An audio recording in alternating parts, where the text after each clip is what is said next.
Well, good evening. It's 6:32, and we're going to call to order the June 13th, 2024 meeting of the Shenandoah County School Board. Dr. Shepard, you have a recommendation that we meet in closed session. I do. I recommend the School Board of Shenandoah County convene a closed meeting under the Virginia Freedom of Information Act in order to discuss and consider several personnel matters involving the assignment, appointment, promotion, performance, demotion, salary, discipline, or resignation of several employees of the Shenandoah County Public Schools under Virginia Code 2.2-3711A1, and I recommend the School Board of Shenandoah County convene a closed meeting under the Virginia Freedom of Information Act for the purposes of discussing and considering several student matters involving the admission, discipline, or disclosure of information contained in a scholastic record of students in the Shenandoah County Public Schools under Virginia Code 2.2-3711A2, and have a briefing by staff members or consultants pertaining to actual or probable litigation where such consultation or briefing in open meeting would adversely affect the negotiating or litigating posture of Shenandoah County Public Schools under Virginia Code 2.2-3711A7. Thank you, Dr. Shepard. Do I have a motion to that effect? I move that the Shenandoah County School Board convene a closed meeting under the Virginia Freedom of Information Act in order to discuss and consider several personnel matters, including involving the assignment, appointment, promotion, performance, demotion, salary, discipline, or resignation under Virginia Code 2.2-3711A14, and to discuss and consider several student matters involving the admission, discipline, or the disclosure of information contained in a scholastic record of students in the Shenandoah County Public Schools under Virginia Code 2.2-3711A2, and to have a briefing by staff members or consultants pertaining to actual or probable litigation where such consultation or briefing in open meeting would adversely affect the negotiating or litigating posture of Shenandoah County Public Schools under Virginia Code 2.2-3711A7. Thank you, Mr. Gutschall. Is there a second to that motion? I'll second. Thank you, Mr. Rickard. That motion has been seconded. All those in favor of convening in closed session for those aforementioned reasons, please signify by saying aye. Aye. Opposed? We will move to closed session and move back to open session approximately 7 o'clock.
Well, welcome back. Is there a motion to reconvene in open session? I move to reconvene in open session. Thank you, Mr. Gutschall. Any second? Second. Thanks, Mr. Rickard. All those in favor of reconvening in open session, please signify by saying aye. Aye. Opposed?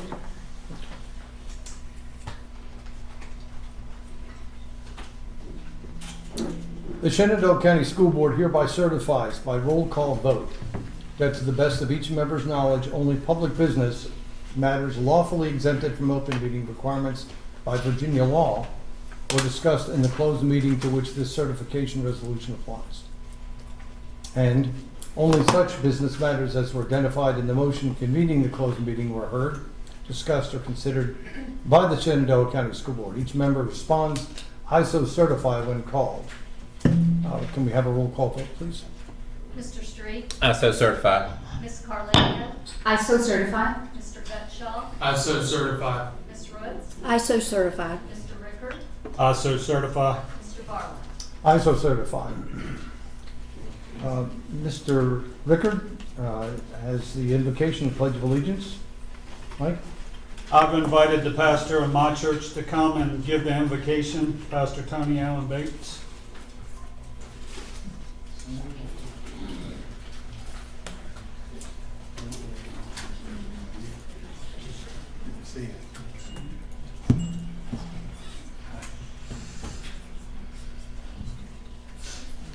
Let's pray. That's right. Heavenly Father, in the mighty and matchless name of Jesus, we come to you today thankful for your goodness. We thank you, Lord, for your grace and your mercy and your outrageous love for each and every one of us. We invite you into this place tonight, that you give us eyes to see and ears to hear your counsel, that you give us courage to do brave things, and help us to remember it's about our children.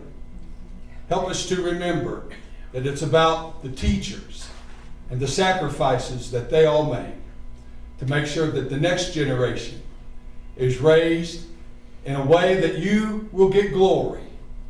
Be in this place tonight.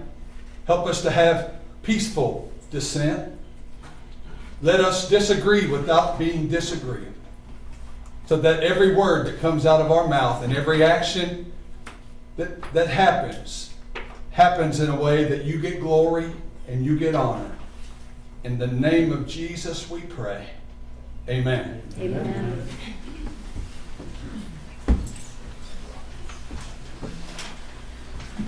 Please rise for the Pledge of Allegiance. I pledge Allegiance to the flag of the United States of America and to the republic for which it stands, one nation, under God, indivisible, with liberty and justice for all. I'd also like to take a minute to have a moment of silence for a special person we lost in the Strasburg community this past week. She was one of our alumni. She was a teacher, Alyssa Bain Owens. I'd like to take a moment of silence, please.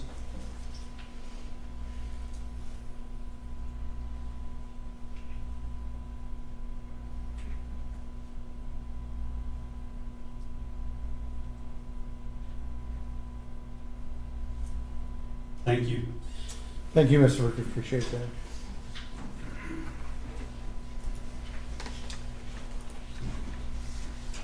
We have distributed the agenda previously. Do I have a motion to approve the agenda as it has been presented? I move to approve the agenda as presented. I second. Thank you, Mr. Gutschall, for that motion, and Mrs. Rutt for the second. All in favor of approving the agenda, please signify by saying aye. Aye. Opposed? No. Okay.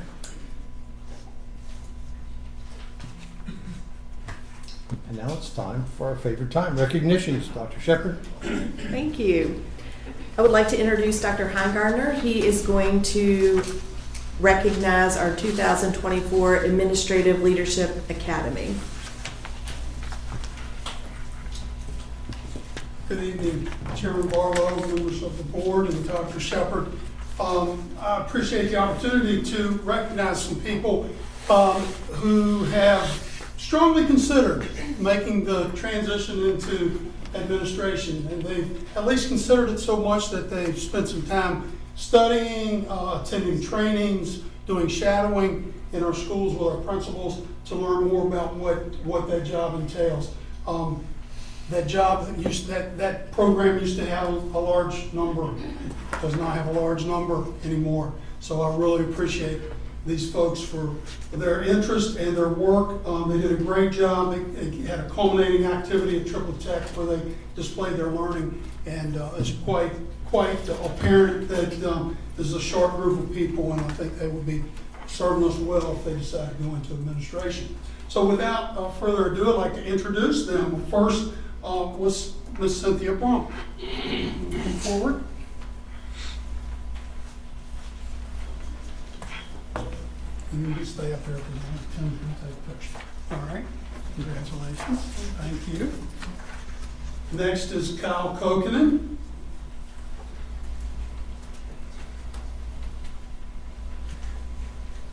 There you go. Thank you, buddy. Appreciate it. And Ms. Kimberly Wetzel. Thank you very much. Here. Caden Stroop, I don't believe is able to be here, and also Lydia Donardo, I don't believe was able to be here, but they participated. So thank you all very much. Please give us a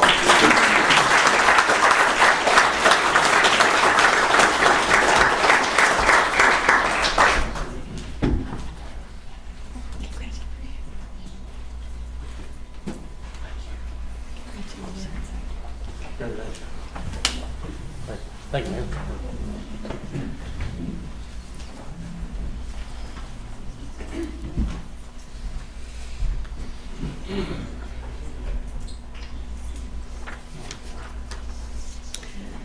I would like to introduce Mr. Scott Schlintner for our next recognitions.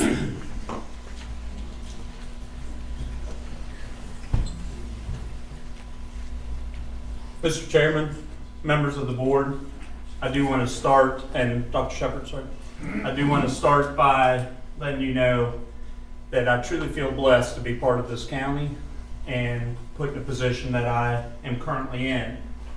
It gives me a great opportunity to work with some phenomenal people, and you're going to hear from several of them this evening.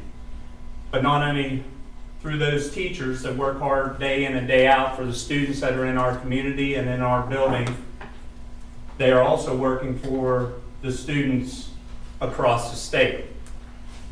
You're going to hear how not only do they serve this county, you're going to hear how they serve the state, and also at a national level, they're going to be recognized.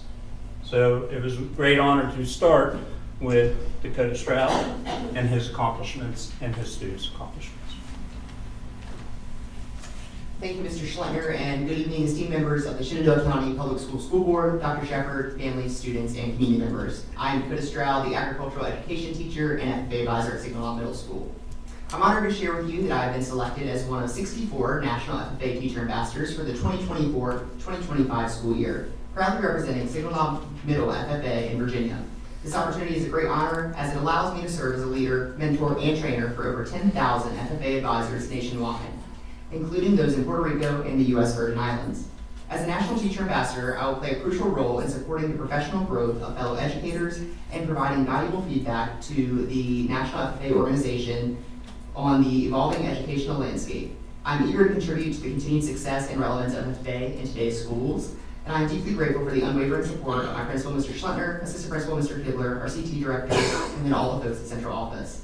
Their guidance and encouragement have been invaluable to my professional development and in achieving this milestone, and it is with great pride that I represent Signal Mountain Middle FFA in Shenandoah County in this national capacity. For those who do not know, the National FFA organization is a pivotal in youth leadership development, with over 945,000 student members across 9,163 local FFA chapters, and in all 50 U.S. states, Puerto Rico, and the U.S. Virgin Islands. I'm committed to advancing this mission, and I'm excited about the opportunities ahead. I look forward to sharing this experience with my colleagues and educators across our district and state, fostering new connections and collaborations that will benefit our students and community. Thank you for your continued support and for believing in the power of education to transform lives. And I believe that's a great transition into the next group I would like to recognize. Tonight I'm thrilled to introduce and recognize an exceptional group of students who have brought great pride to our school and community. Would Emily and Colton please join me up here?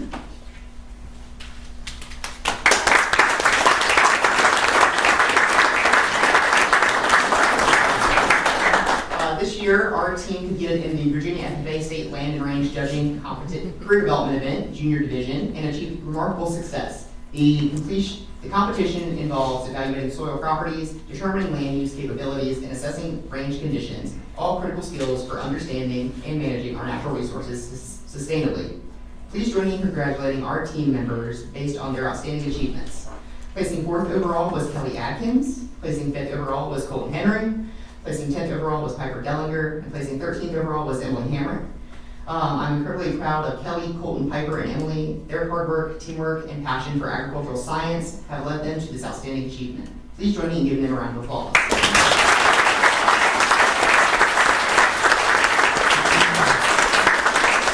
I would also like to thank the parents and families of these students for their support, as well as the entire school community for fostering the environment where our students can thrive. Additionally, Mr. Brian Fisher, SHS FFA advisor, and Mr. Stephen White, soil scientist, help coach this team. Thank you all for your time and for celebrating the accomplishments of our students, and we look forward to their continued success and seeing the positive impact they will undoubtedly have in the future.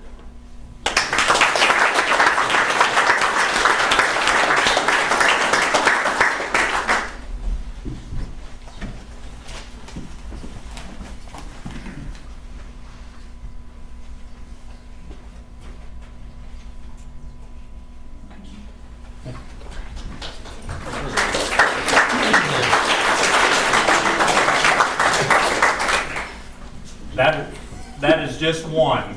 So Ms. Amari is another one of the phenomenal teachers who work at Signal Knob, and she is here today to talk about some of the accomplishments and the leadership that she gives to her students. Thank you.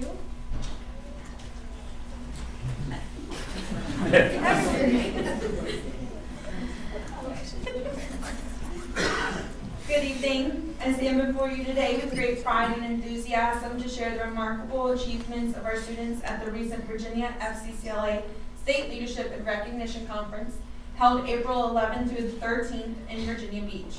This annual event serves as a platform for young leaders to showcase their talents, dedication, and commitment to personal and professional growth. I'm delighted to report that our school's FCCLA chapter experienced great success, and we are extremely proud of their hard work and commitment to our organization. My name is Michaela Amari, the Family Consumer Science teacher and FCCLA advisor at Signal Knob Middle School, and the lucky person who had the opportunity to work with this wonderful group of students. In attendance, we had 24 students from Signal Knob participate in STAR event competitions, general sessions, workshops, and enjoy all that the conference has to offer. Awards are presented to FCCLA chapters as well as to individual students or groups who compete in STAR events. Our students have exemplified unparalleled dedication by not only joining FCCLA, but by actively engaging in its programs and initiatives. At the conference, our chapter was recognized as a milestone 50+ chapter, a platinum level outstanding chapter, and received recognition in various national programs. Students are also recognized for proficiency and achievement in chapter and individual projects, leadership skills, and career preparation. Following the week's festivities, we have the following results. 8th graders Cooper Colcom, Hadley DeMarco, and Alexa Gurrell earned gold in first place in chapter and review portfolio. 8th graders Kenya Hill and Isabella Moomaw received silver and second place in chapter and review display. 8th graders Brenda Back and Cadence Turnmeyer earned silver and third place in promote and publicize FCCLA. 8th graders Deanna Hamrick and Faith Baker Long received bronze and focus on children. 8th graders Logan Dimple, Bryson Walters, and Trevor Gant received gold and third place in chapter and review display. 6th graders Jake Kaiserman and Calvin Davis received gold and first place in repurpose and redesign. 8th graders Cameron Boyer and Mackenzie Jenkins received gold and first place in entrepreneurship. 8th graders Charlie McHale and Trinity Pringle received bronze and second place in national programs in action. 8th grader Chase Greco received gold and first place in Teach and Train. 8th grader Brooklyn Vi received silver and third place in Career Connection. 8th graders Alexis Miller and Chloe Williams earned bronze in event management. And 7th graders Sydney McCarter and Sierra Staringer earned silver and first place in Chapter Service Project Portfolio. That was on the list. The first and second place winners in each category will advance to the National Leadership Conference this summer in Seattle, Washington, and we are so excited to have 14 students participating and competing at NLC from June 28th through July 3rd. I'm also pleased to share that one of our outstanding students, Sydney McCarter, has been elected as a state officer for FCCLA. This achievement is a testament to her leadership abilities, dedication to service, and an unwavering commitment to the FCCLA mission. As a state officer, Sydney will serve as a role model for students across Virginia, inspiring them to pursue their passions and make a positive impact in their schools and communities. At this time, I'm going to invite Sydney to share a brief overview of what her year as a state officer will look like. Good evening, everyone. I'm so excited to be serving in my new role as the Virginia FCCLA Vice President of Membership. I've been a member of FCCLA since the 6th grade, and our organization has given me the opportunity to grow as a leader in my school and community. In order for me to get this position, I had to go through an election process that consisted of an FCCLA knowledge exam, 1-minute speech presentation, interview, and intense preparation. As a state officer, I will lead the Virginia delegation with my state executive council at conferences, activities, meetings, and more. Our Virginia's FCCLA State Executive Council works as a team throughout the year, is made up of 8 officer positions. Our primary function is program development, program information, and public relations. The SEC has responsibilities that range from planning for FCCLA's state and national conferences to promoting FCCLA's national programs, competitive events, career pathways, and other leadership opportunities. I'm very excited to collaborate with my fellow state officers and fulfill my role at the 2024 National Leadership Conference in Seattle, Washington, where I will serve as a part of the national membership team, represent Virginia as a voting delegate, and receive on-stage award for Virginia's membership achievements. I'm also very excited to work with my fellow state officers to make this year a huge success for Virginia FCCLA. And I'm looking forward to connecting with them over the summer to start planning for our National Leadership Conference. Next school year's activities, I will be training and will be seeing them for our in-person training this weekend in Blacksburg, Virginia. I would like to take this time to thank our administration, school board members, and community for continuing to support our organization. I think that I can speak for everyone, and we really appreciate your continuous support of our chapter's efforts. And I look forward to updating you on our state and local achievements throughout this year. Thank you.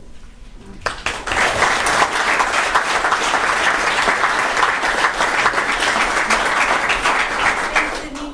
As she already said, I want to express my sincere gratitude to our students, administrators, school board members, and parents for their unwavering support and dedication. Their hard work, determination, and passion have propelled our chapter to new heights and have reinforced our school's reputation for excellence. Thank you for your attention, and I look forward to seeing where their leadership journey takes them in the future, and hopefully we'll be back soon with more great news from nationals. Pretty good.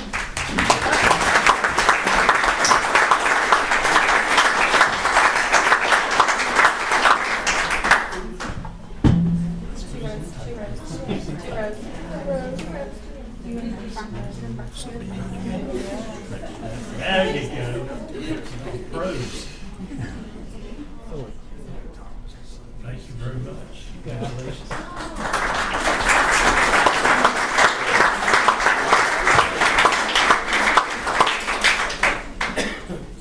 Lost a couple.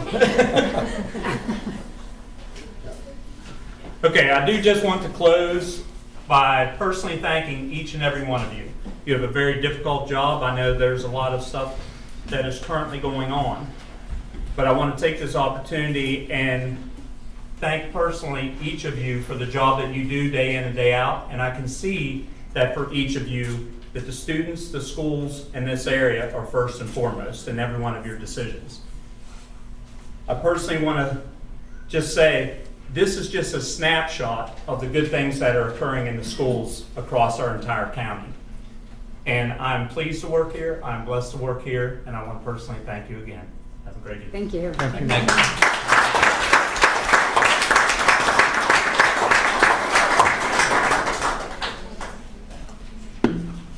Recognitions are complete. Okay.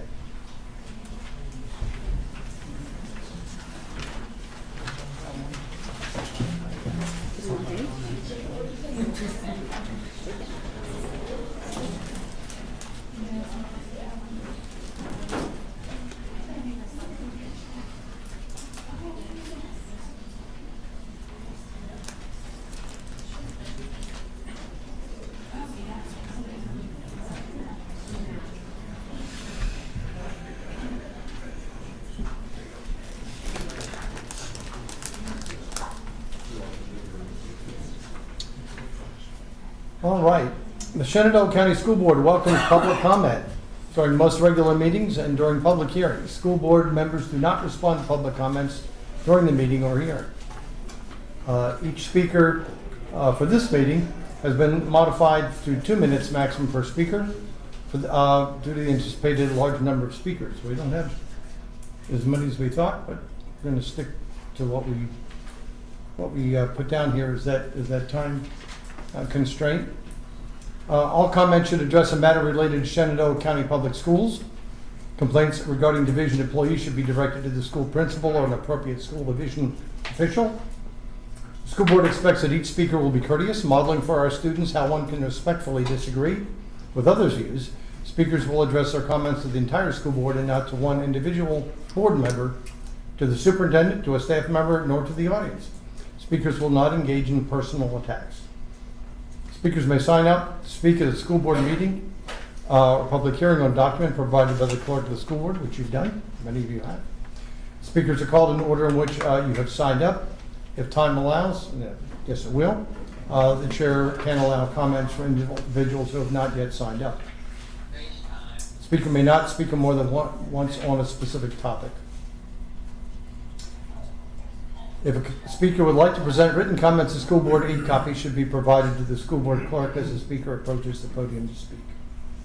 And with that, as a backdrop, I'm going to call the first speaker, Brad Skipper.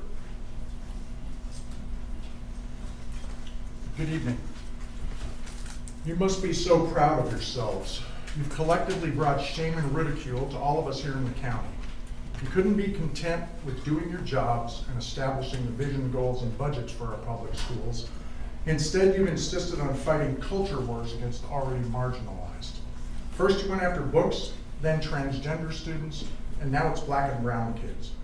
Moms for Liberty has overtaken our school board and brought with it a hate-filled extremism that serves no one well.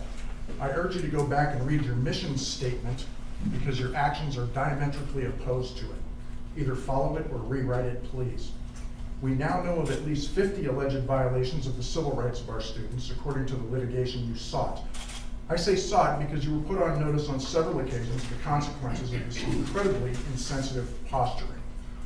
I suppose your next mission will be to withdraw us from the Virginia Association of School Boards and try to enroll individually in the School Board Member Association, the SBMA, that our chair serves as vice chair. We should be paying close attention to that, as the York County government just determined that the SBMA did not act with moral and business integrity and the reliability that will assure good faith performance, and is considered, therefore, a non-responsive organization. This is the result of a Zoom meeting that was held between at least one elected school board member and the leadership of the SBMA, advising of how they needed to vote in an upcoming school meeting, special meeting, related to the direction of leadership of the York County School Board. It was further reported that the SBMA said that if a board member did not vote that way that the SBMA wanted them to, that they would no longer receive support from the organization. If our chair was involved in this effort, we should know that. Frankly, I think y'all should resign for your egregious action last month. Congratulations or something.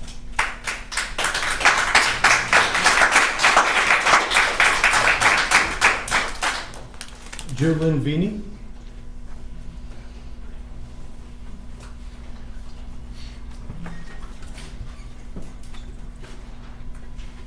Good evening, my name is Jolyn Beanie, and I vote in District 1. I'm here to speak on agenda item 5.4.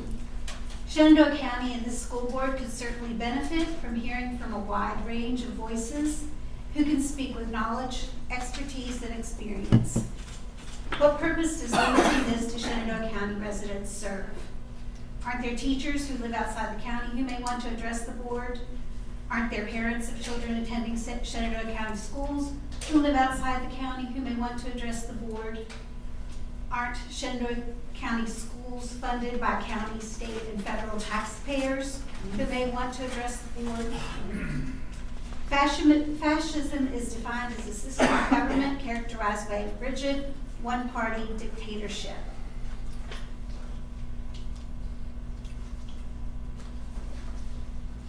Forcible suppression of opposition, private economic enterprise under centralized government control, belligerent nationalism, racism, and militarism.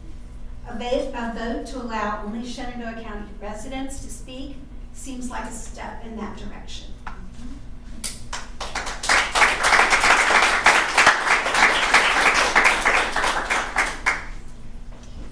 Seth Kaufman.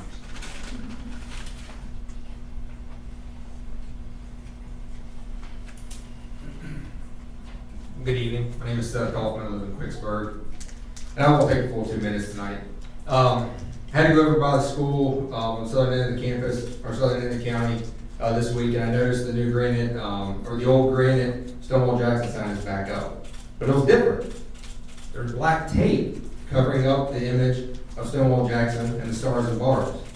So you guys may have been aware of that. I hope you were, but you may not have been aware of that. So I want to make sure you're aware of that. And it begs the question, why is there tape over it? Have you thought about that? If this was a man that is an exemplary Virginia gentleman we should all aspire to be, why are we covering him up? Let's think about it. Why are we covering him up? Are we ashamed? Would it be unsettling for someone to see it? Please think about that. Thank you.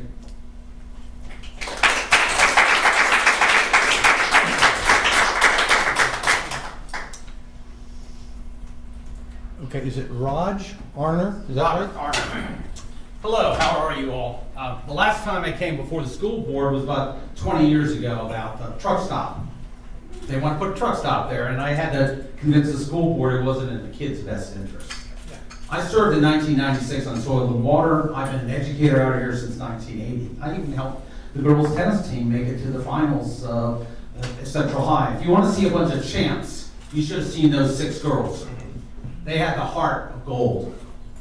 Now, I was totally outraged as a member of this county for 40 years to see on national TV, go to the Wall Street Journal and see what's going on. How? I mean, I was moved by the pastor's wonderful statement, but are we praying on each other or praying together? I mean, are we Christian soldiers or Christian angels? I mean, is this, why are we putting gunpowder in the woods? What is going on? I love this county. I have worked Holman's Creek. I was this watershed coordinator, Smith Creek, Dick Neese, Dennis Morris. I pumped out a septic system. I was doing water stuff. I will do anything for this county. I helped get the wellness center back. I came here and said, is it recreation or recreation? We have a wonderful opportunity to help these kids. How? We have to lead by example. Now, you're going to have lawsuits. You have one of the best law firms in the world. Who's going to cover that? You got $46 million coming in. I am coming out of retirement, and I'm going to be a watchdog. My name is Robert Arner, A-R-N-E-R. Google my name. My dad served for the United States Congress Congressional Research Service and got the facts. I am tired of science fiction and the hyperbole. And bless your hearts for your service. I've been there. I just have a difference of opinion. May we pray together, not pray at each other. Let's not deprecate. Let's make this a beautiful county again.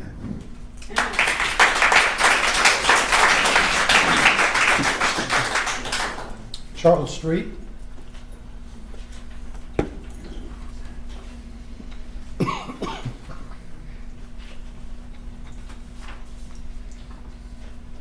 Good evening. That was a great bunch of youth that is coming up. Very exciting to see. I hope everyone is well. Elected school board members, Dr. Melody Shepard, thank you for allowing me to speak tonight. First, I would like to congratulate the Stonewall Boys track team, tied for third place in the state finals. State champion, Mr. Stuart Pearl, who is an amazing athlete and accumulated the top points scored in the meet. I'd also like to congratulate the Central Girls Tennis Team for placing in second in the state. Also the Central Girls Soccer Team and the Central Girls Softball Team for finishing in the top state Final Four. The Strasburg Girls Softball Team played in the regional tournament, and Strasburg's Carrie Keefe on winning the 800 individual state. I'm sure I'm left probably someone out, but I apologize. And this this is forwarded to me from Facebook, and I quote, "I saw a post I did not agree with. I didn't get offended. I didn't comment. I didn't feel the need to change their mind. I still like the person. I just kept scrolling and went on my day." More of this practice should be done, unquote. Thank you for allowing me to speak.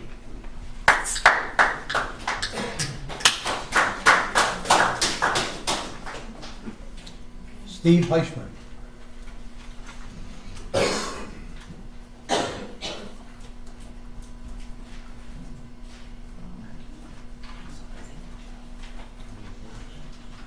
Good evening, school board members, Dr. Shepard, Chairman Barlow, thank you for allowing my voice to be heard this evening. I'm Steve Heischman, District 2 out in the Connickville area. First off, congratulations to graduated senior Lance Rhodes, who was chosen to play in the Valley All-Star baseball game recently, representing the Generals from the Southern Campus. Good luck also to the FFA members across the entire county who will be attending the Virginia State FFA Convention in Blacksburg in 2 weeks, as they will be competing in various contests with other FFA members across the state. And lastly, the weekly religious education program finished the school year strong and on a very positive note. The directors are in planning as they gear up for another very successful year, teaching the students about the Bible and their Savior, Jesus Christ. Thank you very much.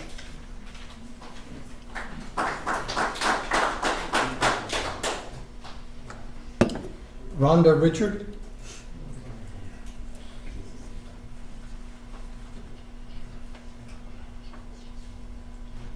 Good evening, Dr. Shepard and board members. Thank you for allowing me to speak. My name is Rhonda Richard and I live in District 2.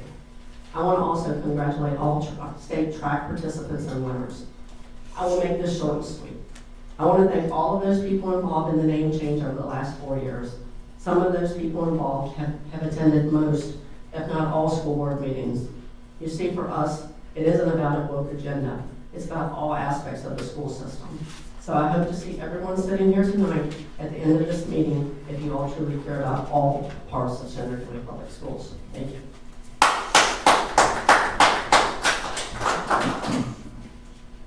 Kyle Ford.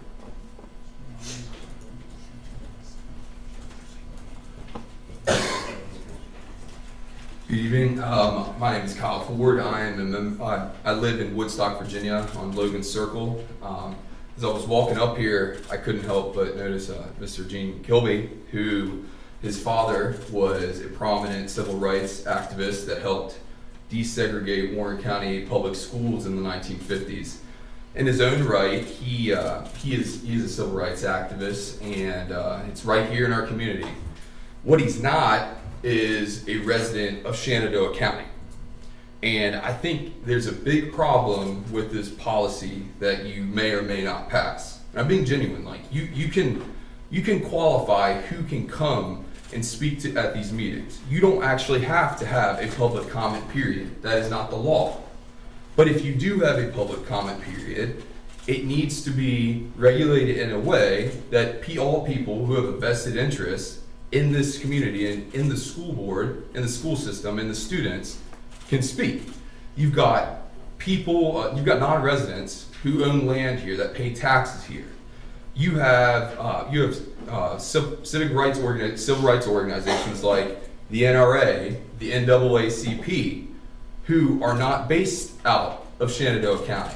So many of their leaders who are experts in some of the subjects that come before this board can't speak. I just think it's unfortunate that we've got this categorical ban on non-residents from speaking. And I just want to clarify, I know it is not the law that you all have to have a public comment period. I know that you can regulate who comes and speaks at these meetings, but I think that you need to revise the policy to make sure that people who are non-residents and have a real interest in the community and the students can speak. That's all.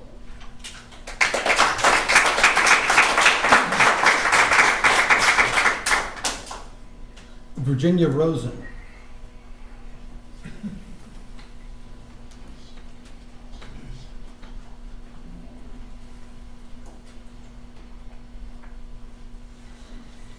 Good evening. Thank you for restoring our school names last month. Thank God you got rid of the terrible Stills and Hills names. They were really bad. And never again will the Hills be alive with the sound of moonshine. Your decision to represent the majority of this county is exactly what our government is all about. The Constitution gives the registered voters of this county the right to vote for who represents us. We chose the 6 of you, and you have represented us well. People in 2020 said I should respect the process, and now I am asking those people to do the same. My vote, along with everyone else's, is equal under the eyes of the law. No one's voice is more important than anyone else's. I have read thousands of comments from all over the world supporting the name restoration. Many thanked us for standing up to the word mom. I was overwhelmed and touched by many of these messages. I was surprised because others told me that we would only see negative responses. However, this was not the case. The vast majority of the comments I saw were supportive and positive. Yes, the world is watching, and they are with us. In closing, let not your heart be troubled, and do not be afraid, for God is with you each and every step of the way. Thank you, and God bless America.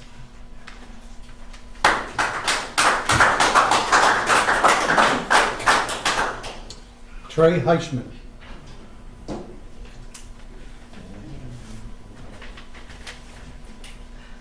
Good evening, board. Melody Shepherd. I'd like to speak to you a couple minutes here. Off what Steve Heichman said, just want to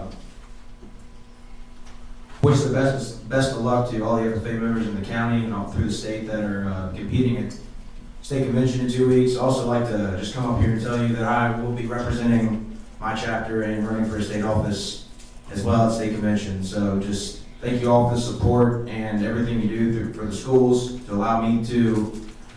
allow us to have FFA and allow me to run so that way I can help support the chapter, my chapter, and hopefully I get elected. I'll keep you all posted, probably next month if and when I get elected. So just thank you all there.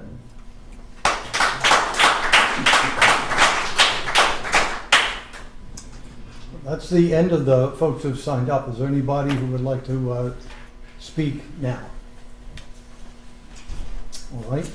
I have something I'd like to say at the conclusion of this, which has nothing to do with what anybody said tonight. But at the last meeting, I did make a mistake, and I wanted to publicly acknowledge that mistake tonight. And there is, as you know, I always read a prohibition against personal attacks. And one of our citizens spoke, and I cautioned her about making negative comments, and she hadn't done so. And so the mistake was mine in not understanding that she was not speaking negatively. So I wanted to apologize to Mrs. Dorothy Lamb publicly for an inadvertent mistake, but one which threw her off. And I know she wasn't happy with the fact that she was interrupted. And so we all make mistakes. I do for sure. And I just wanted to make sure that she understands that it was not personal and it wasn't meant to short circuit what she was saying, but just because I wasn't paying enough attention. So I'd like to get that off my chest. With that having been said, I would like to move to the consent agenda. I am going to assume that we have looked through the minutes, the donations, the overnight field trips that are planned. There's a blurb here on Virginia High School League membership, the grant applications for this year, and approval of paid bills. We've perused those, and so I'm going to ask if there is a motion to approve those consent agenda items. I move to approve the consent agenda as presented. Thank you, Mr. Gutschall, for that motion to approve the consent agenda. Is there a second? Second. Second by Mrs. Carlinia. All those in favor, please indicate by saying aye. Aye. Opposed? And unanimous. And now we will move to the instructional agenda. And Dr. Shepard, do you want to introduce this, or should we just have Ms. Freed come and regale us? I'll be happy to. Okay. So the local plan for the education of the gifted is the framework for how students identified as eligible for gifted services are identified and served in our school division. Tonight we have Miss Susan Freeing, who will be speaking about our local plan for our gifted students.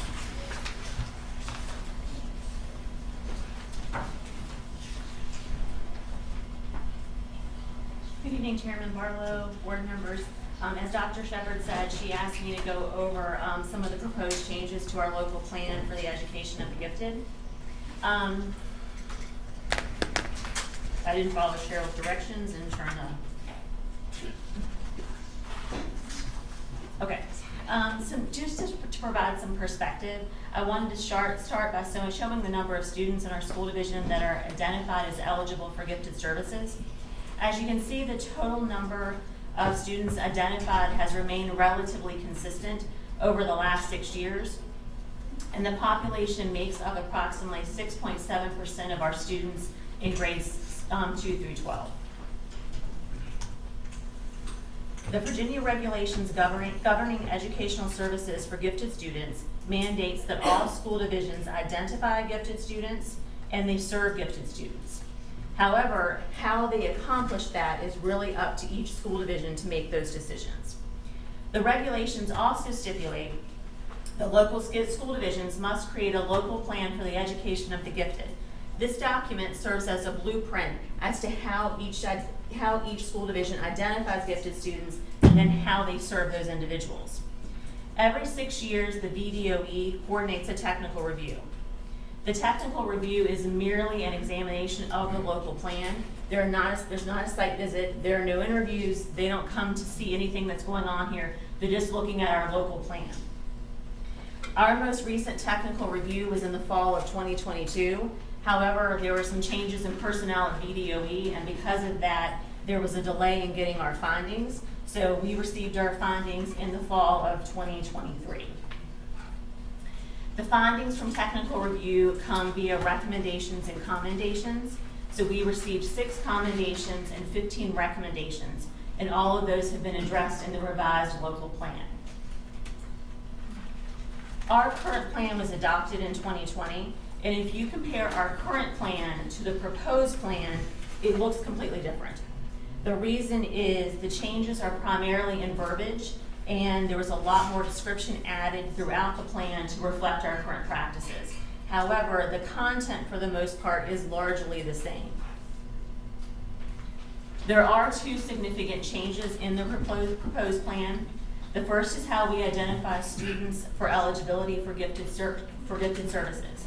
The state mandates that we use at least 3 identification measures. Prior to COVID, our division routinely used 5 measures. But because it became nearly impossible to do that during the COVID restrictions, and so then we dropped that down to 4 measures that we were using. We were still exceeding the guidelines from BDOE when we did that. The measure that we eliminated was the student portfolio, because collection and assessment of the portfolio is the most time-consuming part of that process. Since COVID, we have continued that practice. In the proposed local plan, we are recommending that the portfolio become a part of the appeals process to provide another potential data source should an appeal occur. The second significant change is how we use our personnel. Currently, we have 6 gifted resource specialists, 2 on each campus. There's a gifted resource specialist at each elementary school, and that remains the same under the proposed local plan. Currently, the second person on each campus is a shared position between the middle school and the high school. But after conversations with central office staff, the middle and the high school principals, we were all in agreement that it's a better use of our personnel for the gifted resource specialist to be full-time at the middle school. This will allow that individual to provide additional services to our students as well as their teachers. At this time, I'm happy to answer any questions that you might have about the proposed changes to the plan. If we make the one full-time at the middle school, what does that do for the students at the high school level? And that was part of the discussion of whether or not we thought that they were going to miss out on something by not having a gifted resource specialist there. At the high school, at the elementary school, the services that we provide are through enrichment and the intervention class. And so we have easy access to those students during that time period. At the middle school, they have an elective course. At the high school, because there's not an elective and because we can't really pull them out of regular instruction, it becomes difficult for us to access those students on a regular basis. So for that reason, the gifted resource specialist wasn't necessarily having a lot of time with those students anyway. That doesn't mean that a gifted resource specialist or myself can't go to the high school if there needs to be a reason for us to do so, but we didn't feel like they were providing enough one-on-one services to warrant them being there part of their instructional day. We felt like it would benefit our students more if they could be in a setting full-time and help those students and those teachers. Does that make sense? Yes, ma'am. Thank you. Mm-hmm. Other questions? You were talking about the appeals process, but on what basis do people what are they appealing? They were appealing the decision of the placement committee. So when a student goes through the identification process, an identification committee meets and they make a decision whether they can decide to find the student identified, they can decide the student is not identified, or they could put a student on monitor status for a year, where after that 1 year, we could go back through certain parts of that process again. So sometimes, generally a parent would appeal that process because they feel like their student should be placed based on the information. Currently, the only thing that we would typically do if it got to appeals is we might ask a school site to provide additional testing. We don't usually have any other data source that we collect. So if we move the portfolio to that gives us a second data source that we could then pull from to have information to make another decision. So is this for student placement in the program? Correct. Okay. That would be for placement in the program. Yes. Right. Sorry, I misunderstood. No, I got it. It's good. I appreciate it. Thanks. Other questions? Mr. Street, looked like you might have a question. No. Okay. Just taking it in. We're good. Thank you. Okay. Thank you very much. Thank you.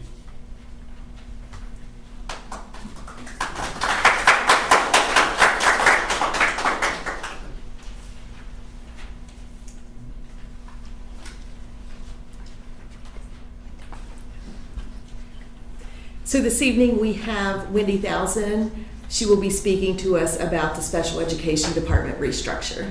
Thank you, Ms. Thousand.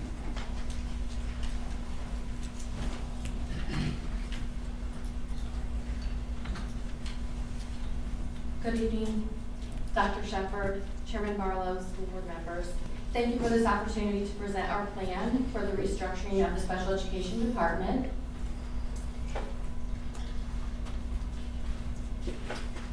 So our compelling why for why we'd like to restructure our plan. We constantly strive to improve our practices in special education for our students. Restructuring the special education can significantly improve student outcomes by addressing key areas that often hinder progress and development for students with disabilities. The plan that I'm sharing this evening will show how reallocating specific positions can improve student progress by reducing the amount of time a special education teacher is out of the classroom attending meetings. This plan will also support the retention of special education teachers. The number of meetings administrators attend will be drastically decreased. This will support student success by ensuring high-quality instruction is being delivered.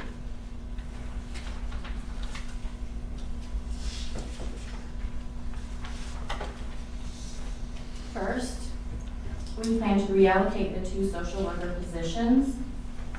Social workers conduct social histories with families. Utilizing the student support specialist will spread the workload among 6 different highly qualified individuals who are embedded within the school community. These individuals already have strong connections with students and families. Student support specialists can conduct sociocultural evaluations. These are required components for initial evaluations for IDEA eligibility. We are on a timeline to complete these evaluations.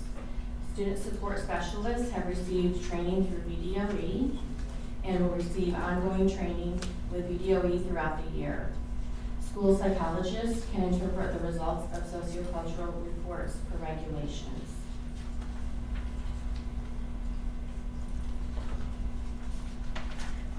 We plan to use one of these positions as a program compliance teacher based at Sandy Hook Elementary School. A program compliance teacher provides ongoing support for building level administrators and teachers in the area of educational testing, IEP writing, and to schedule meetings. They also assist in facilitating child study meetings and IEP meetings. These meetings take a lot of time, numerous hours. They will be trained to be an administrator designee for IEP meetings, which will allow them to act as the administrator at these meetings when needed in rare occasions.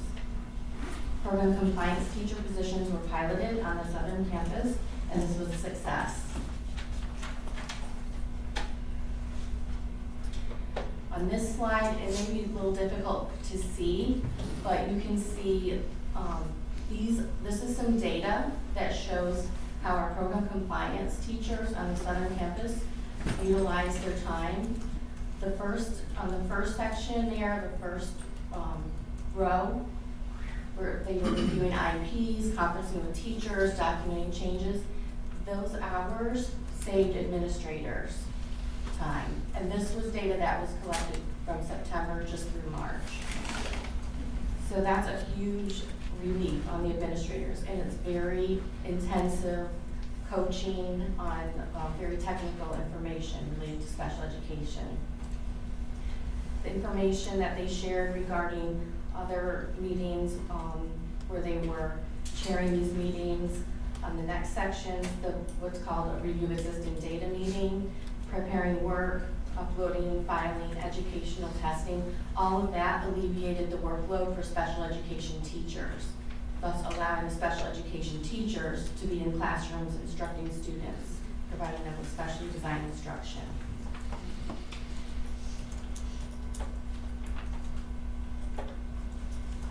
The other social worker position we would like to reallocate to be a program compliance teacher for eligibility.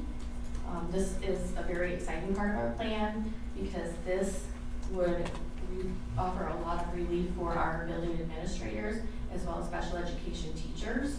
Special education teachers and administrators would not need to attend eligibility meetings or reevaluation meetings. As you saw in the former slide, these meetings take an enormous number of hours. Moving eligibility to the central office will allow special education teachers not to be pulled from providing services to students with disabilities as per their IEPs, nor will they have to give up planning time. Eligibility and reevaluation meetings take at least one full day a week to attend. Moving these meetings to the central office will remove this obligation from building administrators. This will allow them to recoup at least one full day per week to address other building responsibilities. Central office will conduct initial and triennial reevaluation meetings. The special education coordinator will act as the administrator. School psychologist will attend. The special education teacher role will be filled by an eligibility program compliance teacher. The general education teacher will attend virtually, and parents and guardians will attend in person at the central office. The central office staff will track signatures and upload documents to Virginia IEP. Original documents will be securely delivered to schools.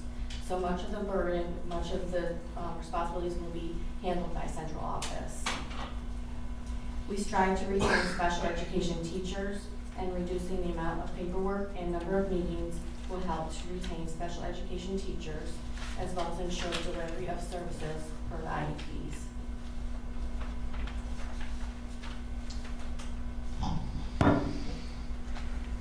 Next, our plan involves hiring one BCBA and reallocating 2 BCBA positions in order to hire 5 to 6 registered behavior technicians through the Shenandoah Valley Regional Program.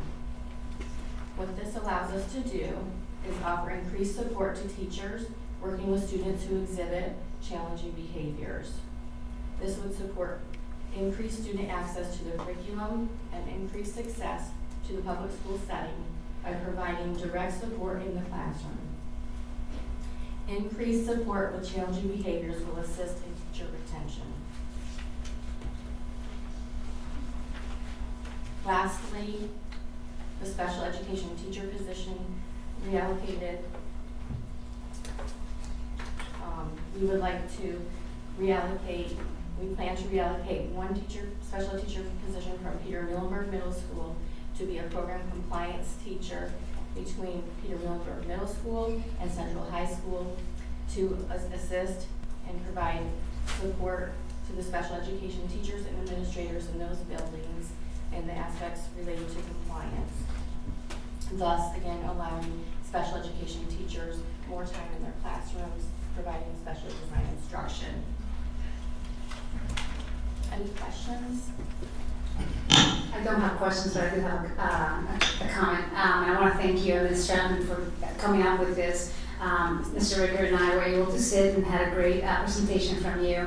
And as part of the personnel committee, this is something that we've gotten a lot of complaints about. It's the fact that the teachers have too much of an overload with the special education, that our assistant principals are having to do too much of this.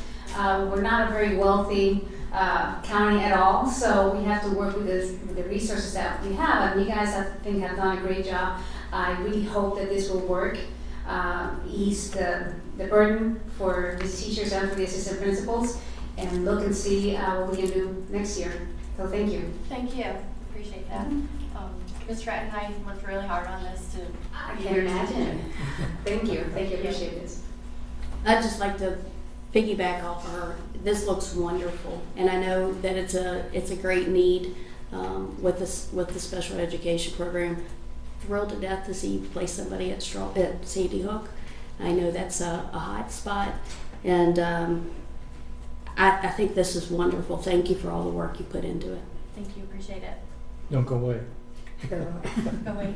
No, don't go away. I have a question for you. Okay. No, so the last couple of years we've been hearing about, at least I have, whichever one have, the requirements for when somebody wants to appeal, or because there's a problem, or be slotted in a certain category, one of the IED slots. that it takes a long time for that to be adjudicated, for committees to meet and to be decided and so forth. Does any of this kind of streamline that, the bureaucracy of trying to get the kids into the right program when there seems to be either parental effort to change it, or somebody just see that there's an anomaly and wants to change what that child does? I know I didn't put that very well, but do you know what I'm trying to say? Is the question, is the question in regards to the timeline, the amount of time it takes when a parent suspects a child to have a disability? Yes, that's what I meant to say. Yeah. Okay, so it doesn't, the timeline, is the timeline. It's the amount of time that we have for the process, and so that can depend on a number of factors. However, what I will say is by having program compliance teachers in place, it certainly helps with the scheduling and helps with getting everything lined up for the meetings to occur. And because that, without having program compliance teachers in place, falls a lot of times on a teacher to help do that, who's also teaching in the classroom. So that makes sense. It sounds to me like those people are expediters. They are. Okay, thank you. Very much. Thank Anything you. else? Thank you. Thank you. You're welcome. Good job. Thank you. Thank you.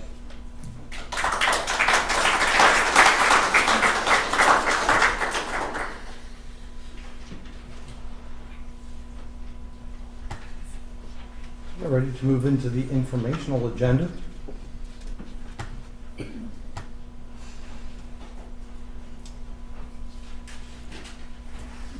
Dr. Hangover, would you like to talk about the 2024-2025 school calendar?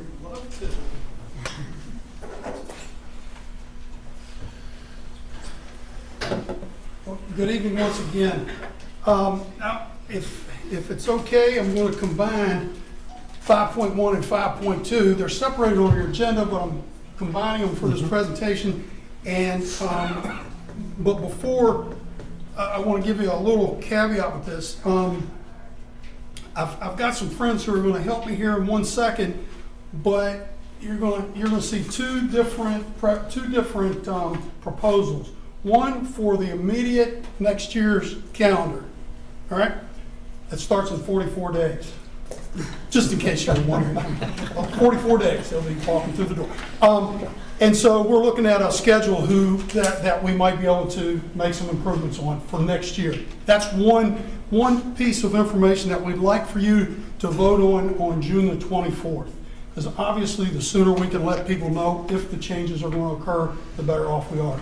So in your next meeting, work session, actually, we'll ask for a vote on that. Then the second set that you will see is actually a set of calendars for 3 years. We typically do 3-year calendars when we do a revision, and we'll ask for a vote on that on July the 11th. Okay, so we're kind of putting these in one presentation, but they're separated as far as when we need a vote on those. I wanted to bring that to your attention.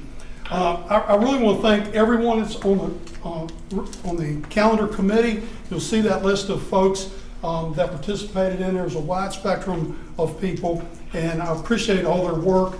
I will tell you there were a lot of conversation around the pros and cons of going to school on this day and not going to school on that day, and what that looks like in real life. A lot of conversation. But I do have two folks, Robin Orndorff and Kyle Koken. If you want to join me, please. These folks were on our calendar committee and did a terrific job leading and guiding and helping. And I've asked them to kind of give you the nuts and bolts this evening of what happened, what took place. And so I appreciate you all being here very much. And you can run the clicker, or I can run the clicker. It doesn't matter. Very good. Thank you. Thank you. I'm Robin Orndorff. I'm the Gifted Resource Specialist at W.W. Robinson. I'm Kyle Koken, and I'm an English teacher and football coach at currently Mountain View High School, soon to be Stonewall Jackson.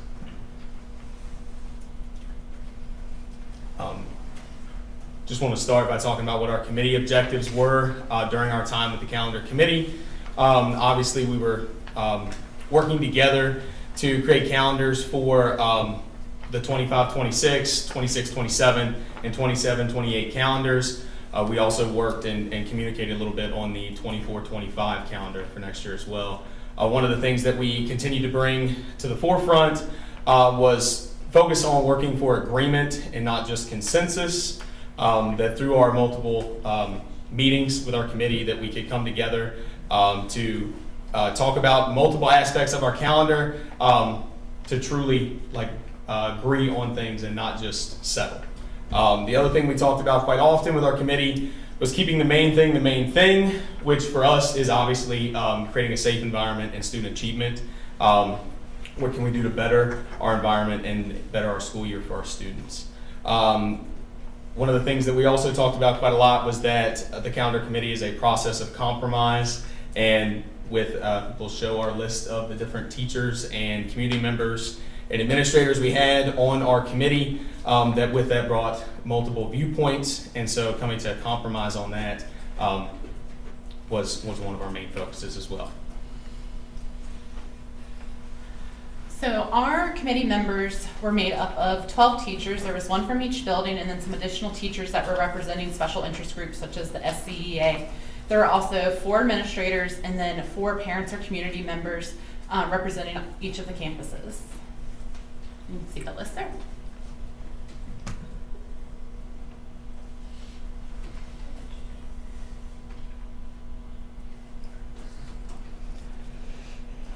So we started with a timeline for our committee process. We met first on March 11th to introduce our process, introduce our conversation. Then April 11th and May 9th. Through that timeline, we divided ourselves up based on campus. So we got our members together based on our campus. Then we also met based on what school, level we were working at, high school, middle school, elementary school, and then also blended those levels together as well. So we got a chance to talk with multiple different groups. And then, of course, that brings us to today for our school board meeting and to bring this to you all. So just like Kyle said, we met in different work group configurations. The first meeting we met by our levels. So elementary kind of made a list of these are the things that are important to us. Middle and high made a list of things that were important to them. Certain dates in the year that might, like when conferences are most important to them. And then from there, at future meetings, we then kind of mixed up a little bit, met by campus, and then kind of brought all of our ideas together. Dr. Heingardner provided lots of materials, including lists of when holidays were, things like past calendars. I think someone in the group even requested the last time a survey had been done from the county, getting that information, looking at past data about the things that the community really invested in, when a semester should start, when it should end, things like that. We discussed those different needs and came up with different possible options for calendars, and then reached an agreement on what we thought was best. So the first calendar that we have is for the 2024-25 school year. Our main focus on those is that we added 5 PD/work days on September 23rd, November 5th, February 14th, March 11th, and April 22nd. We also changed some flex work days for August 5th and January 2nd, with only one of those flex days being required.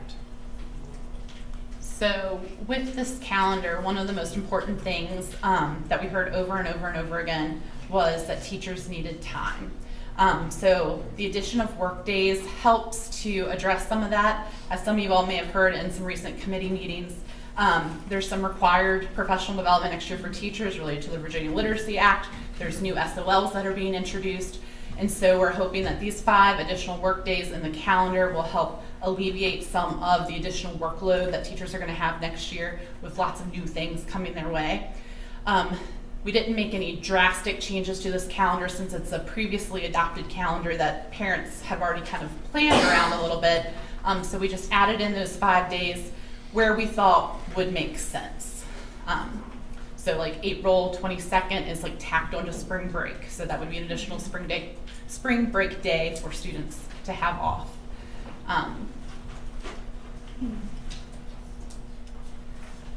So these next 3 calendars are where we start to see some big differences. These address the needs that the group kind of listed as the main concerns. So our parents talked about things that were important to them during our calendar committee meetings, and the teachers talked about things that they really felt were important. So you'll notice there's 18 PD and work days. One of the biggest differences of these next 3 calendars that we're going to show you for these future years are that there's a distinguished difference between a professional development day and a work day. A work day means that a teacher's going to have that time in their classroom versus attending trainings or having other scheduled meetings. So that's time that teachers are going to be able to collaborate with one another, do grading, make plans, things like that. Whereas a professional day might be where they have a training related to something, whether it is, you know, a new initiative, maybe a program that's being used, things like that. Do you want to talk about some of the other changes in there? And so with the flex days, having 5 of those be flex days, that gives us the opportunity to have 3 of those flex days required to get us to 16 total PD and work days. One of the highlighted changes for us that we heard across multiple different groups was to create that full week for spring break. That rang true through a lot of different groups. And some of our highlights from this calendar going forward would be the goal with ending before Memorial Day, while also making the attempt to split the semester, especially for our high school students, split the semester before the winter break. And with that, we have that's where we get our start date in August. Another change that's pretty different is that there are 2 different conference days for the different levels. It was very important for the secondary, middle, and high that they had a conference day in October, which is about midway through the semester. Whereas for elementary, they preferred to keep around election time in November because in mid-October, elementary school teachers still don't have enough data to be able to share with parents at that point, but our middle and high school teachers wanted that opportunity to be able to talk to parents sooner and earlier. So we have 2 distinguished conference days. And so in October, when middle and high are having a conference day, that would be a work day for the elementary school staff.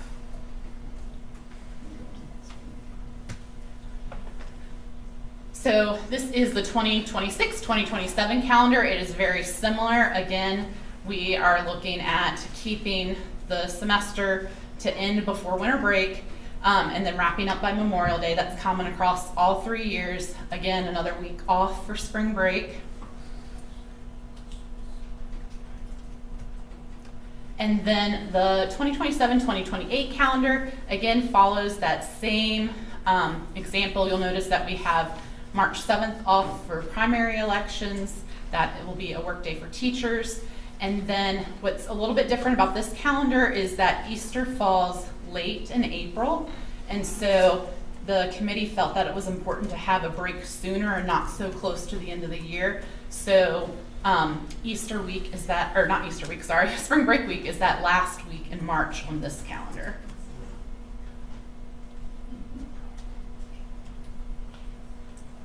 All right, any questions? I have questions.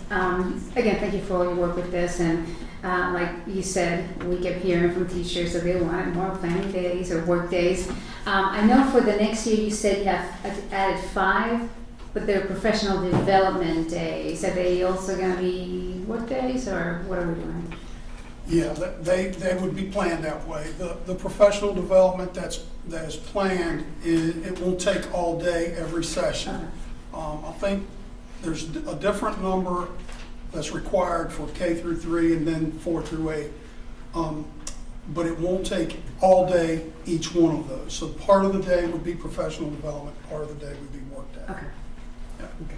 So the training that is required, it's Virginia Literacy Act, and it is virtual. So so if a teacher wanted to take the entire day as a work day, they're able to, but they're still going to have to do the VLA training at some point because it is required. This will be giving them a chance to be able to do it on the clock, so to speak, while they're there, and not have to do it at home, or something like that. One more thing that I just wanted to clarify is that, because I know there's always some questions about that 180 days, and I think you had explained before that we're able to do this because we're following the hours as opposed to the days. That's correct. One thing I would like to highlight is there are two changes that are semi-new. The flex days are semi-new. We did flex days a long time ago. They're kind of being reincarnated, and what that does is it helps this group of teachers, and when it doesn't hurt this group of teachers, and then vice versa for when they want to be able to work, which is great. But the second one is new to us, and I really love the thinking that the group gave with thinking about the parent-teacher conference days, because you could never satisfy, you could only satisfy one level or the other. Either the elementary was satisfied when the parent-teacher days were, or the secondary level was satisfied. This way, both groups get what they want. I think it's a great compromise and really meets the needs of both groups. Good job. What does this do for our staff that's required to work 180 days and then 4 non-instructional days, such as office staff? What does that look like? They would still be working. So that they'd be working more non-instructional days than just the 4? Right. Okay. Can you give me some clarification on the March 2026 schedule? We've got March 30th, 31st, April 1st, April 2nd off. Then we've taken the 3rd off, and we've taken Monday the 6th off. So we're off a whole week and then an extra Monday the following week. That's spring break going into Easter Monday. So Good Friday and Easter Monday would be off for all staff, buildings closed. And then that whole week before would be your spring break week there. Does that make sense? Is that for March 2026? Mm-hmm. So we're off for spring break. Spring break week, and then that Monday after Easter would also be a holiday. You're talking about 2025, 2026? Yes. Yeah, that will be the last week of March. And then the following Monday, which is Easter Monday. Yeah. It's separated on 2 months, but it's actually in 1 week. That Easter Monday is a day that in policy, that policy can be changed, but it's staying in policy that is a holiday.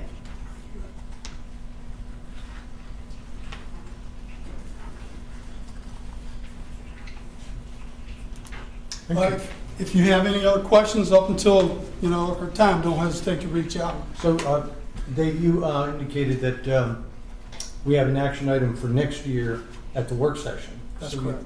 And then the very next regular school board meeting, action for the subsequent years. Yes, sir. Okay. Thanks. Yeah, so please reach out if you have any questions. Thank you. all. Thank you. Thank you.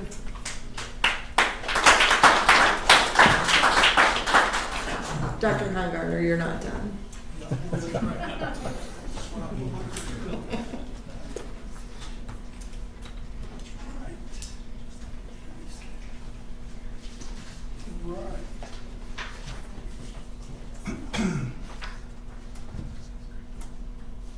All right. The policies in front of you this evening, you will notice we went over those pretty in depth at our policy committee meeting, and shared a lot of information and questions. And one of the things that I just wanted to highlight to you, I'm not going to go through them all, but I just wanted to highlight that the red is indicated in here in red text. I know you're used to the strike through and the underline, but the red text is what we discussed about being a potential change that you may want to make to the policy. So I just wanted to highlight that piece. And So these we'd be looking for approval of these from the next school board meeting, not your work session, but July 11th, for approval of these policies. So let me speak a little bit to that, Dr. Heimgartner. As usual, Dr. Heimgartner and his staff really did a great job of consolidating these policies for us that are up for review. And Brandy and I, as the committee, went through each of these, and I want to thank Mr. Rickard and Mrs. Carlinio for coming to that meeting and attending.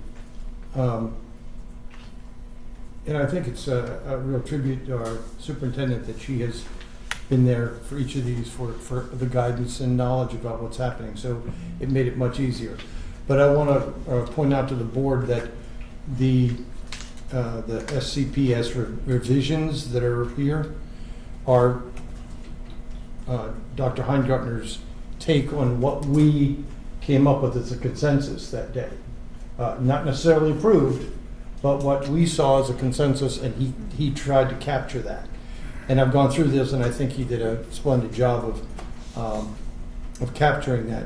So I want to encourage each of you to, you can certainly look at any of those, but the ones that are the ones in red were ones we had concerns about, in which we tried to reach some sort of consensus. So if you have any further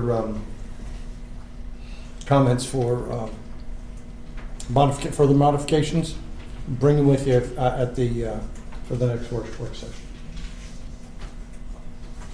Thank you. Sir. Thank you. Thank you.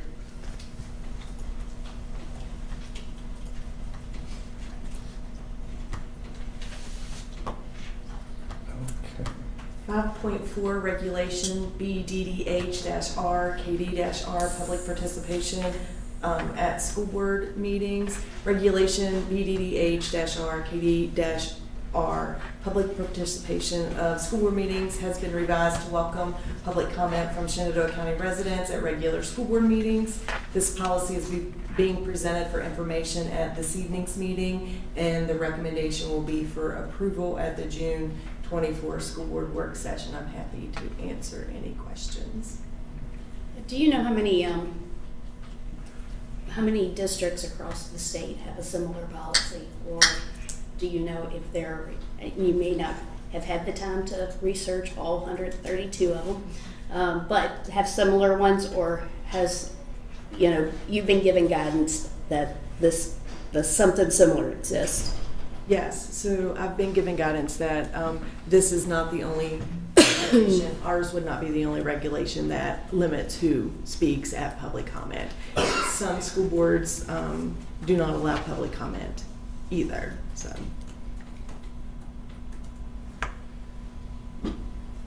I think it's a good starting point for us. Obviously, there's been some people that have shared some concerns. I think something like this is necessary to a certain extent, but you also have to make sure that all your stakeholders are kind of involved and able to speak. So I think it's something that we may need to adjust to try to include some of the stakeholders, teachers who live out of the county, etc. Don't know how everyone else feels about it, but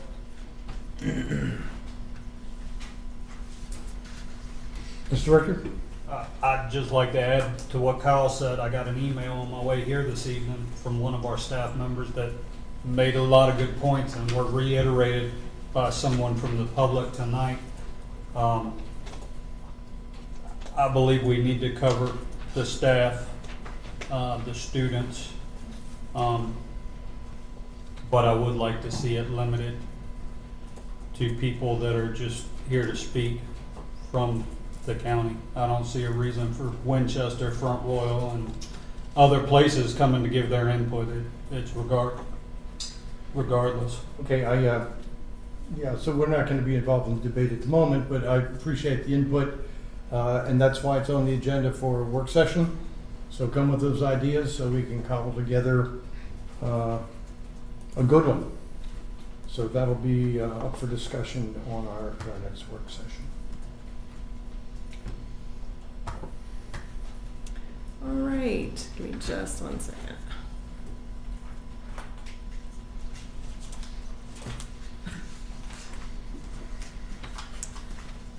Sorry about that. So the library materials selection regulation has been, process has been gone through again. And the purpose of the materials selection is to ensure that the selection of library materials of the highest quality and worthwhile for the limited amount of time and available and most appropriate for students. So Regulation IIBP-R establishes procedures for the selection of new library materials. In April, the librarians developed a draft list of new books proposed for purchase and provided the list to the principals for their review and approval. By April 15th, the principals approved the list and forwarded the final list to the directors of elementary and secondary education. At that time, the final draft list was placed on the division website for review and left there for at least 2 weeks. It was closer to a month. Please note that the book listed on the high school list as Cruel Intentions by Margie Fuston was incorrectly titled. The correct title of the book was Cruel Illusions by Marjorie Fuston. The directors of elementary and secondary education reviewed the final draft list of library materials and proposed for purchase, and they did not recommend reconsideration of any of the titles included on the list. This is the first opportunity you have seen the list. It will be presented for approval at the Thursday, July 11th school board meeting. Happy to answer any questions.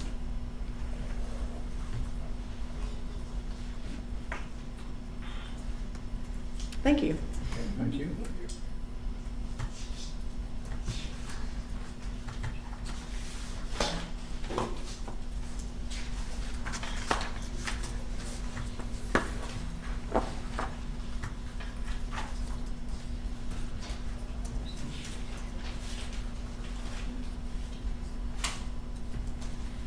So we're going to move to action items.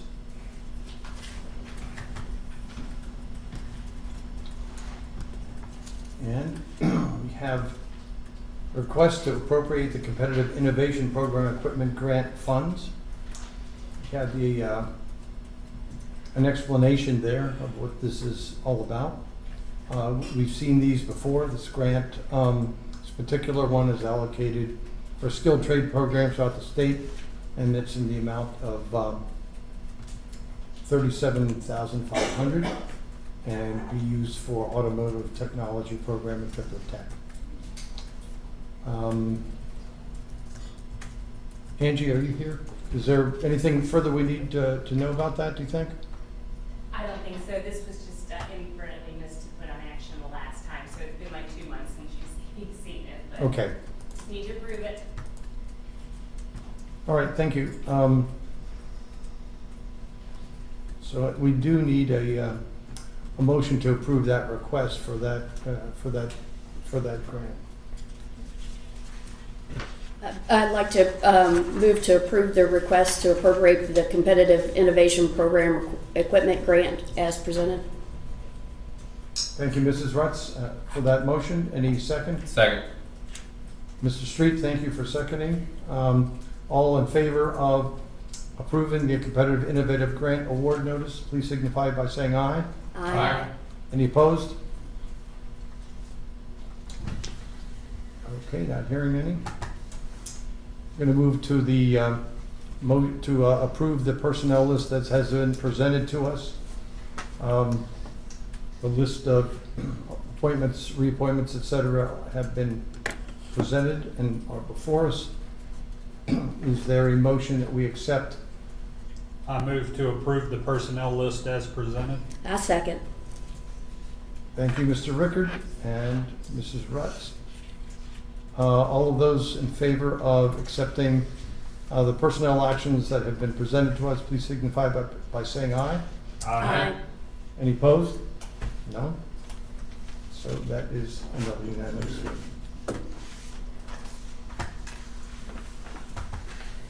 Dr. Shepard. Thank you. So we ended school at the last of May, and we started summer school June 3rd, which will go through June 30th, or June 28th, the end of June. Spring sports wrapped up last week, and I would like to congratulate all of our state and regional winners. We had several students who won state titles and will be recognized in an upcoming school board meeting. I would also like to congratulate all our schools for their attention throughout the year on student attendance. We made great gains this year, which will be highlighted at the June 24th meeting. And then lastly, I would like to wish our CTE students, career and technical education student organizations, luck on their competitions coming up over the next month. Be happy to answer any questions. Anybody have any questions on the various aspects of the superintendent's report?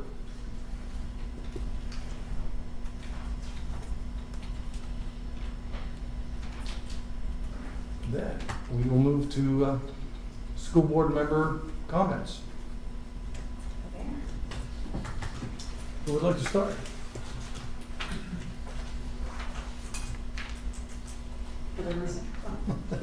Start. I appreciate everybody attending this evening. I thank all of our staff and our teachers for finishing up the school year without incident. And I hope you enjoy your summers for whatever they are. And the only thing I'd like to, I have two things I'd like to have considered as far as agenda items that this board, I'd like to see us discuss. One would be, given the past couple months, and I'm sure going forward, is a policy on how we handle the press on our campuses. I'm not sure that there's a real solid policy in place. If there's a process for approval, with all due respect, some of you in the room are great individuals, and I know you have a job to do. Other of you, what we need to do is protect our students and our staff. So I'd like to have some discussion on press on our campuses and how we handle that moving forward. The other thing that I want to discuss with my colleagues is I've been doing some research on the name change and particularly the $133,000 that was used from our special education group, our Shenandoah Valley Regional Program, for the initial change 4 years ago. And so I looked through document after document, and a shout out to Cheryl Jett and Ms. Shepard for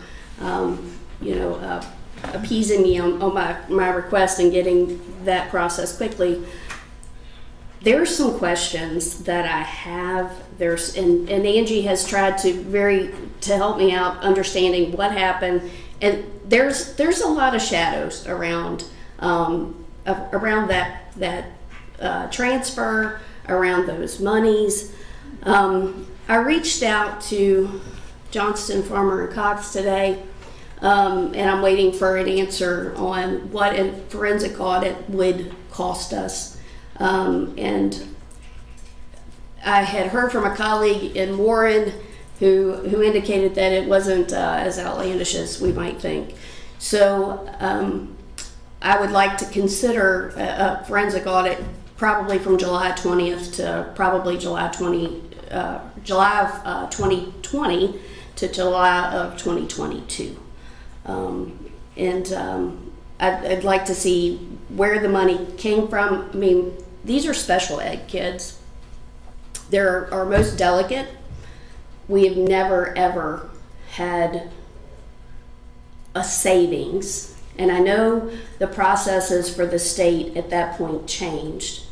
And I read the statement Dr. Johnston had put about the one-time savings and how we couldn't end the fiscal year with a less than a zero balance, but yet we moved the money that was there. And there's never ever been a time in Shenandoah County history where the special education, and we heard from them this evening, didn't need money.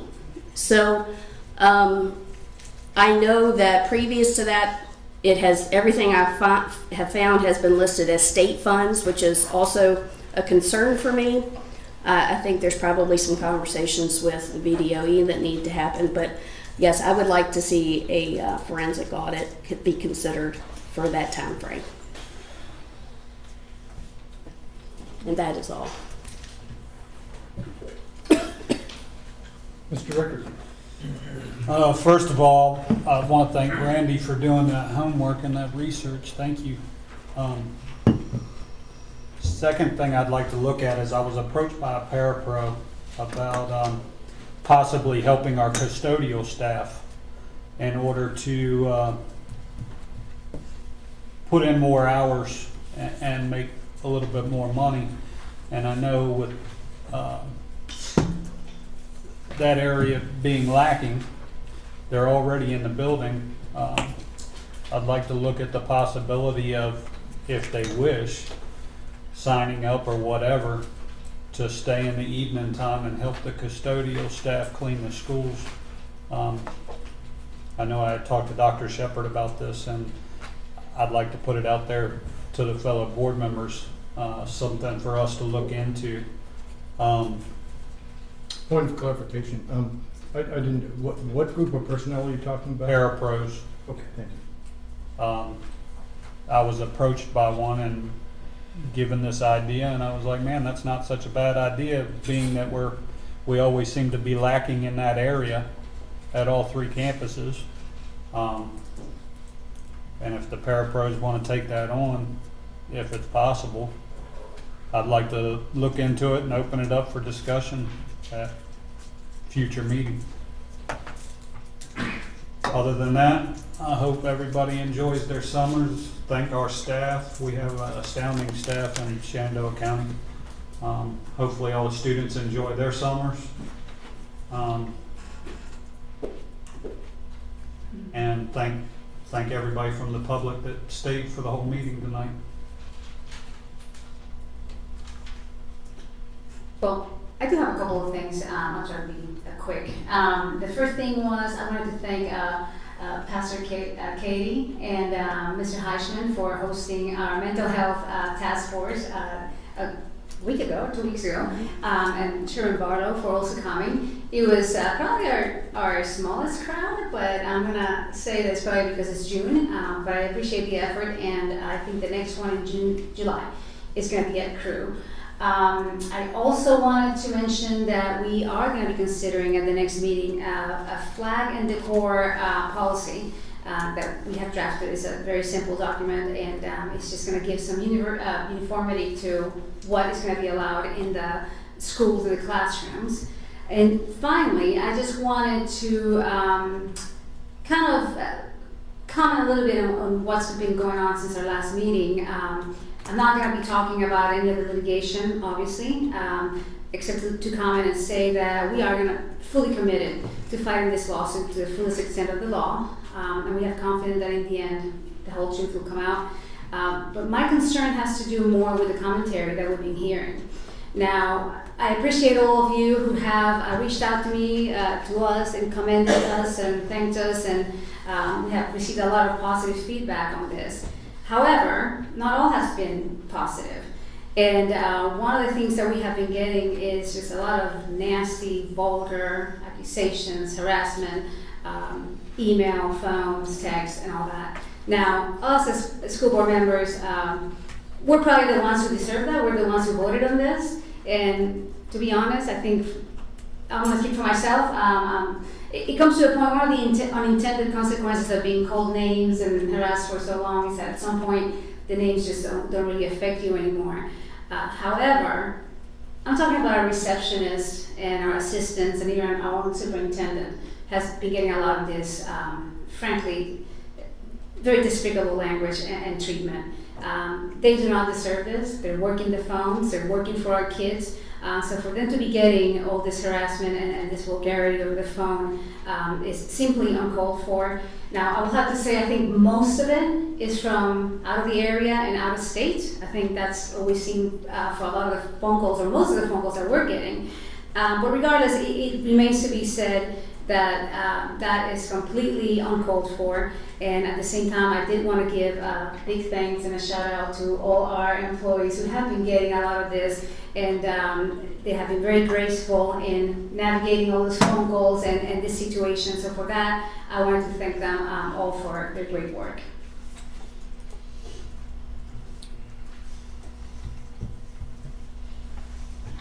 Is that it?